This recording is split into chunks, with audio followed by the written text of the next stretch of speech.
Soul Train was sacred ground. 35 years? Don Cornelius in those suits. The hippest trip in America.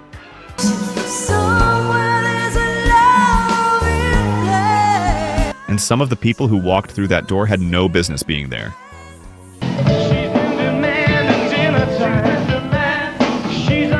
These are 10 songs that made it onto that stage when somebody, anybody, should have stood up and said no. 10 times the gatekeepers said nothing. Starting at number 10. Number 10. Aha, Take On Me, 1985.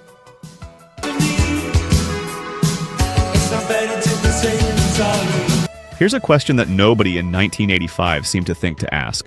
Why is a Norwegian synth-pop band on Soul Train? Let me be specific. Aha, 3 guys from Oslo who made one of the most iconic animated music videos in history, got booked onto the hippest trip in America after Take On Me hit number 1 on the Billboard Hot 100. Wikipedia literally states that the popularity of that single earned them a spot on the American television series Soul Train, making them one of the few white artists to appear on the black music-oriented show.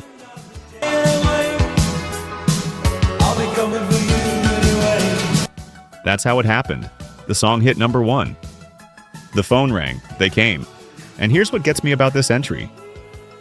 Take On Me is a great song, genuinely. That pencil sketch animation holds up 40 years later, but it's Nordic synth-pop. Not 1 second of that record lives in the same zip code as soul music.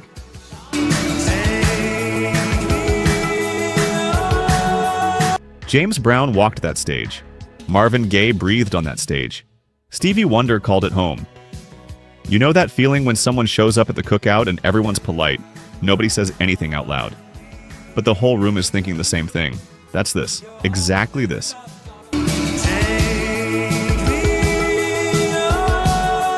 And the Soul Train dancers?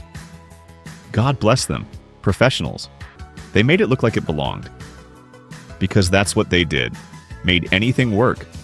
But making it work is different from it belonging.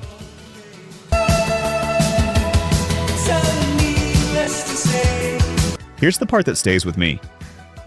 Nobody in that booking process stopped and asked, "Is this what we want this stage to say about us?" Instead, they handed it over, and 3 guys from Oslo went back to Norway.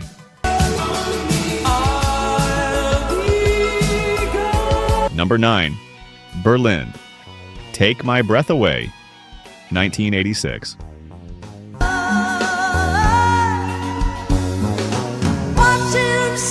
Okay. Aha was awkward. Berlin is a different kind of wrong. Berlin appeared on Soul Train riding the success of Take My Breath Away, the ballad written for the Top Gun soundtrack. Nominated for an Academy Award. A gorgeous song. Number 1 on the Billboard Hot 100 in 1986.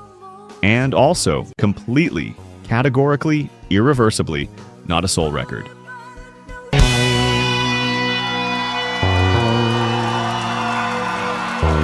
This is a synth-pop ballad written for a Tom Cruise fighter jet movie. And it landed on the same stage that had hosted the OJs, that had watched Al Green call down the Holy Ghost, that had introduced America to Teddy Pendergrass.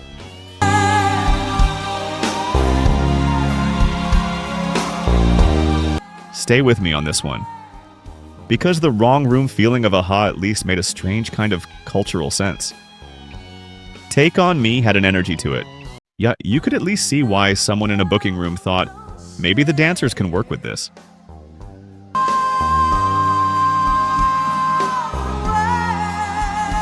Take My Breath Away is a slow, yearning, cinematic ballad written for a montage scene. Put yourself in the room. The dancers are doing their best. The music is swelling. And somewhere in the back, someone who grew up listening to the stylistics and the chai lights is sitting there watching this unfold, wondering when the Soul Train they knew became a favor to be granted to any act that cracked the pop chart.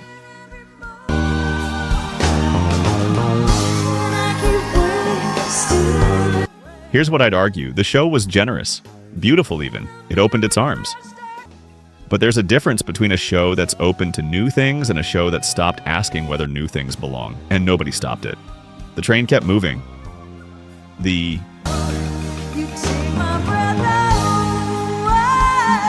Let's look at the numbers. Only 9% of you are actually subscribed. Honestly, that's tough to see. Our team spends days hunting down archives and verifying every single fact just to tell these stories right. If you've made it this far into the video, you're clearly part of the community, so please hit subscribe. It costs nothing and helps us immensely. Now, for those already subscribed, very few of you have made the jump to our membership, and that's a hard pill to swallow because you're the ones who know our value best. If this channel has moved you or inspired you, consider joining. It's the price of one coffee, but it's the literal fuel for this channel. Let's keep this alive together. Back to the story. Number 8.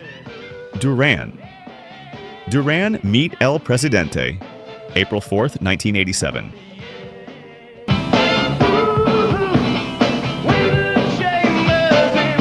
Here's what I love about this one. Duran Duran knew.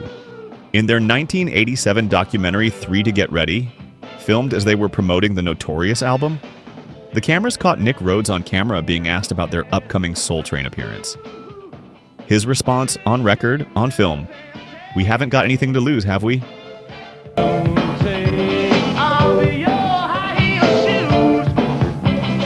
That's not confidence. That's someone who understands they have no claim on this room and is deciding to walk in anyway. And the people around Duran Duran weren't subtle about it either. One contemporary review of the pairing described Soul Train plus Duran Duran as, and I want you to hear this, a recipe for disaster.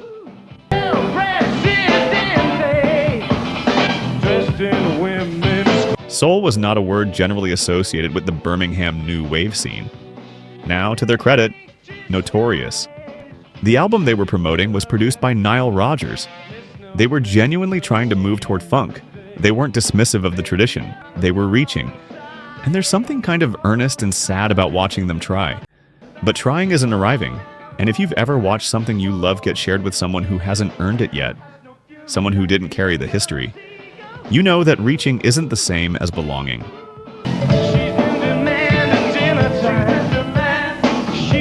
April 4th, 1987.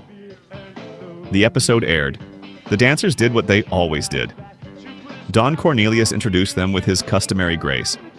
And 5 British guys in tailored suits performed Meet El Presidente on a stage that belonged to the Philadelphia International Sound, to Gamble and Huff, to the people who built it. Nobody stopped it. Nick Rhodes probably still laughs about it.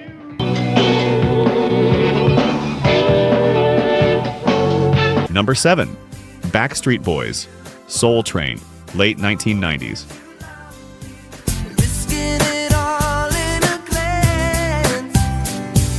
I need you to think about something for a second before we start this one. New Edition invented the boy band template for black pop. Harmonies, choreography, style. Bobby Brown, Ricky Bell, Michael Bivins, Ronnie DeVoe, Ralph Tresvant, Boston, the Orchard Park Projects, all of it.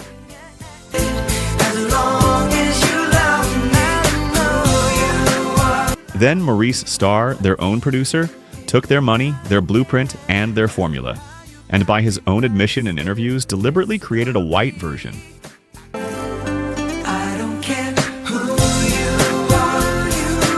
He literally said, and I'm reading this exactly, "I honestly believe that if they'd been white, New Edition would have been 20 times as big."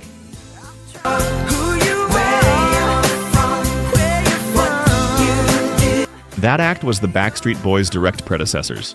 The sound, the structure, the whole template, built on what New Edition built. Oi and the Backstreet Boys became the best-selling boy band in history.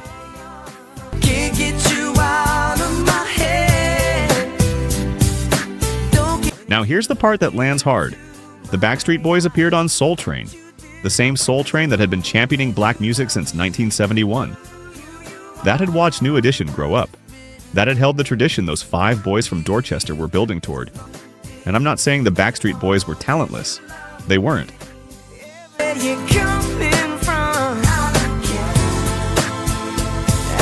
I Want It That Way is a genuinely well-crafted song. But it exists because of a sound that Soul Train built its entire 35 years around protecting. And some of y'all right now are nodding at the screen because you know the genealogy. You know where I Want It That Way comes from.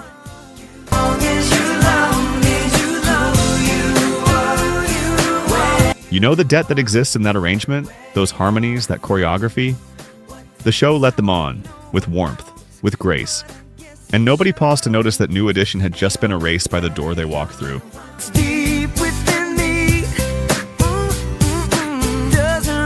Number 6. Michael Bolton, October 21st, 1989.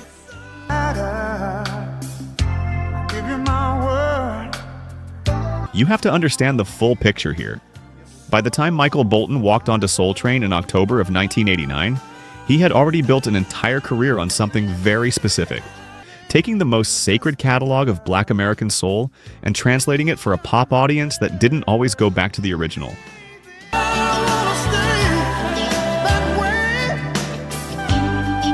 His cover of Sittin' on the Dock of the Bay, Otis Redding's song, his version of When a Man Loves a Woman, Percy Sledge's song, Georgia on My Mind, Ray Charles's song.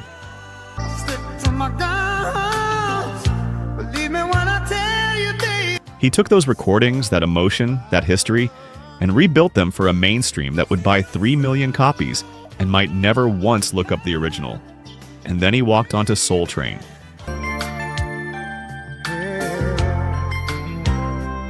October 21st, 1989. Booked on the same episode as Sharon Bryant and Young MC. The Rolling Stone album guide, writing about his work in this period, described what he was doing as a descent into overdone and disrespectful covers of the black music tradition.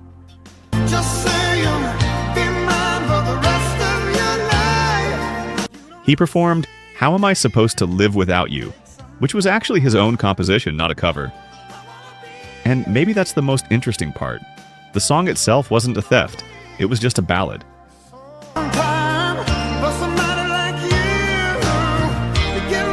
But if you've ever watched your own cultural inheritance get used to generate wealth that never came back to the source, if you know what it feels like to see your music become someone else's costume, you know why this entry makes the list. The Soul Train audience watched. The dancers performed with their usual excellence. The train kept moving, and Michael Bolton went on to sell 12 million copies of Soul Provider.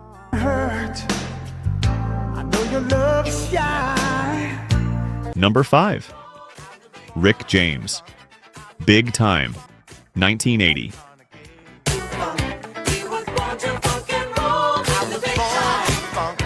Let me tell you exactly how Don Cornelius introduced Rick James on Soul Train in 1980.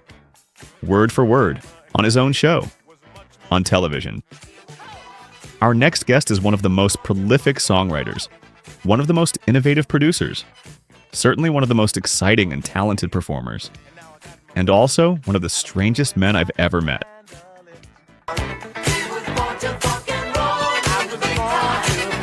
That's the introduction.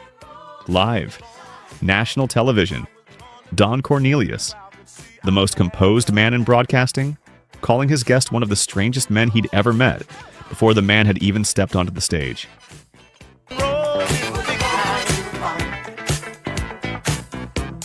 What followed was a performance that multiple witnesses and contemporary writers have described as, to put it diplomatically, chemically elevated.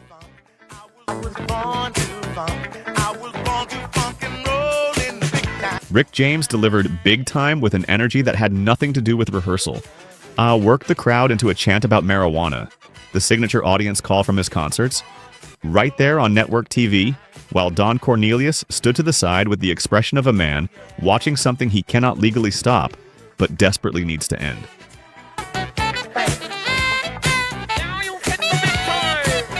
And here's what makes this entry complicated. Rick James was genuinely extraordinary. The talent was real. He was black. He was from the community. He absolutely belonged on that stage by bloodline and artistry. And in any other version of this, he'd be a celebrated Soul Train performer, full stop.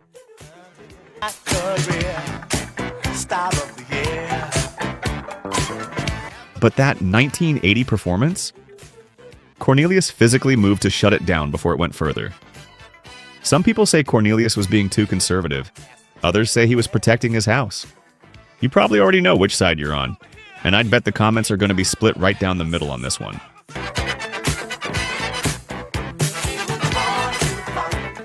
Number 4.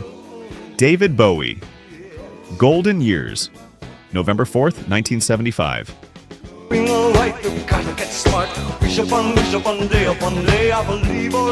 November 4th, 1975.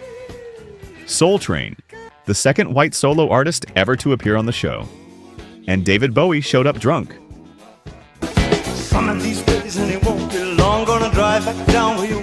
I want to be precise here because this isn't rumor and it isn't exaggeration. Bowie himself confirmed it. In his own words to British interviewer Russell Hardy, "I'm very drunk in this. I was very nervous, so I had a couple of drinks, which I never do and I really shouldn't have."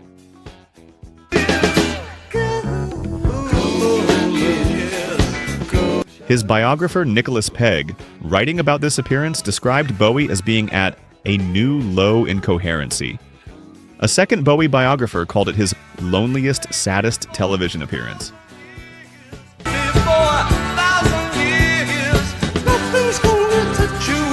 After the cameras stopped rolling, the show's own DJ, on Don Cornelius' show on Cornelius' stage, scolded Bowie for not learning the words to his new single.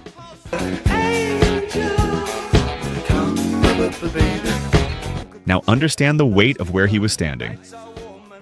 Soul Train in 1975 was in its golden era. James Brown owned that stage. Aretha Franklin had been on it. Stevie Wonder called it home. This wasn't a promotional appearance for a record label. This was hallowed ground, built by and for Black America. 30 years of Saturday mornings living in those families' living rooms.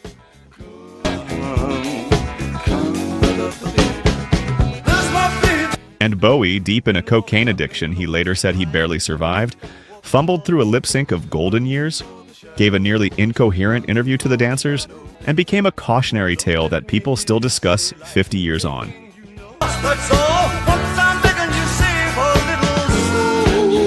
The debt in his music was real. Fame, the other song he performed that day, had Luther Vandross on backup vocals. The connection was genuine. The respect on that particular day was not. And nobody in that building stopped it. Cornelius was gracious. The train kept moving. Number 3.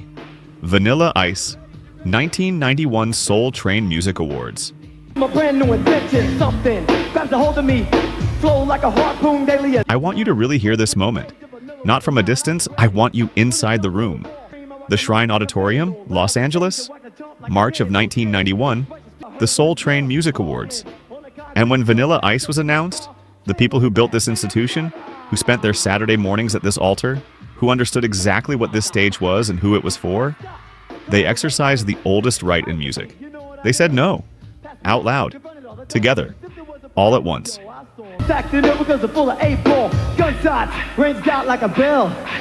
People in that room described what happened as the sound of a snow blizzard.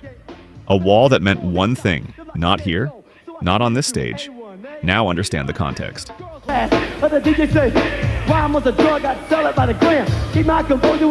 Ice Ice Baby had been the first hip-hop single to top the Billboard Hot 100. Platinum multiple times over. He just won the American Music Award for Favorite Pop/Rock New Artist. On paper, a legitimate success story. Will it ever stop? Yo, I don't know. Turn off the lights and I'll blow to the... But hip-hop belonged to Black America. And Ice Ice Baby, built on an uncredited sample of Queen and David Bowie's Under Pressure, performed by a white rapper who had fashioned a credibility he hadn't earned, had taken a seat at a table that the Soul Train audience understood was not his. If there was a problem, yo, I'll solve it. Check out the hook with my DJ Revolve. The booking committee had let him in. And so the audience, the ones whose culture this was, did what the gatekeepers wouldn't. They rejected him, in real time, while he stood there. A lyrical Miami's on the scene, just in case you didn't know it, it was my town that created all the... And if you've ever had to say out loud what everyone around you was only thinking, you know exactly what that crowd felt in their bones. Hell no, I just drove by, kept on, pursuing to the next stop. I bust a left and I'm heading... Number 2. New Kids on the Block. Please Don't Go Girl. October 1988.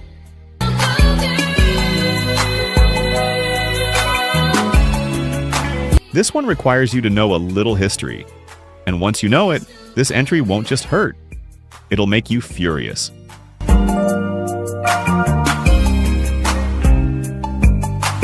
New Edition built the boy band template for black pop. 5 teenagers from the Orchard Park Projects in Roxbury, Boston.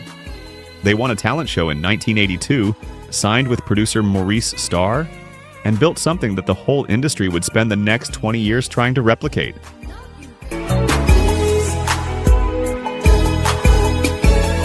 Then Maurice Starr embezzled their money. They fired him.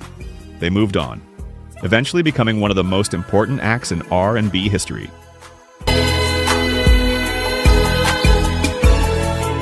Starr, in response, did something deliberate and documented. He held auditions in Boston neighborhoods looking for white teenagers. And in his own words, on record, he said, "I honestly believe that if they'd been white, New Edition would have been 20 times as big."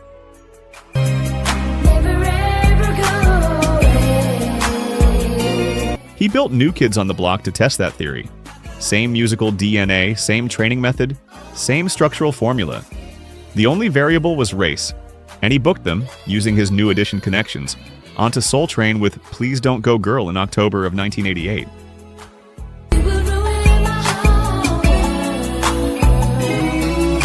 The show that had championed New Edition, that had held their tradition, that existed in part to protect exactly what New Edition represented. And here's what I keep turning over. Don Cornelius didn't know the whole picture. Maybe nobody did at that moment.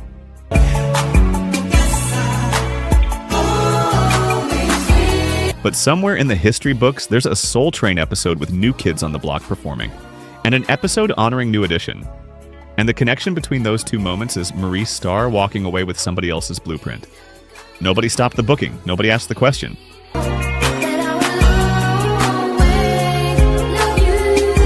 Number 1. Milli Vanilli. Girl, You Know It's True, 1989.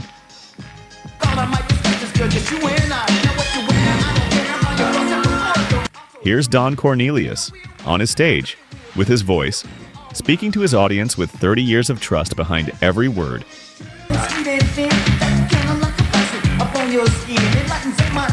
The first major rap stars from the European continent. That's how he introduced them, with conviction, with pride.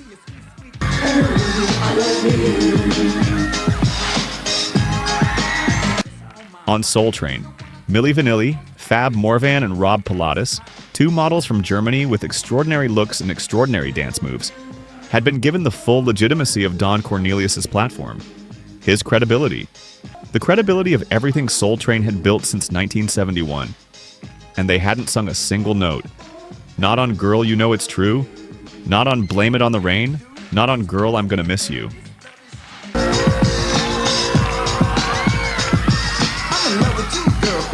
The actual voices on every Milli Vanilli record belong to Brad Howell, John Davis, and Charles Shaw.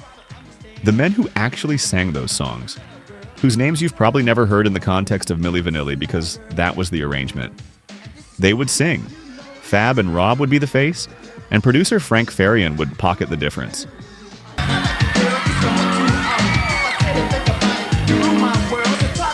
In November of 1990, Farian admitted the truth publicly. The Grammy was revoked, the first and still the only time in Grammy history that's ever happened.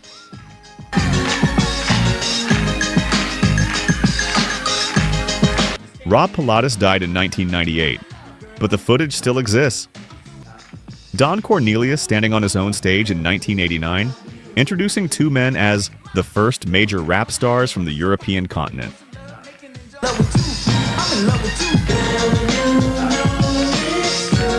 On the same platform where Stevie Wonder had given the world Superstition, where the OJs had told you about the Love Train, where the whole architecture of Black American music had been honored and protected for 2 decades. And not one person in that machine, not one booking agent, not one label executive, not one gatekeeper, stopped it. That's the one that stays with you. I'm in love with you, girl, girl, girl. I'm in love with you.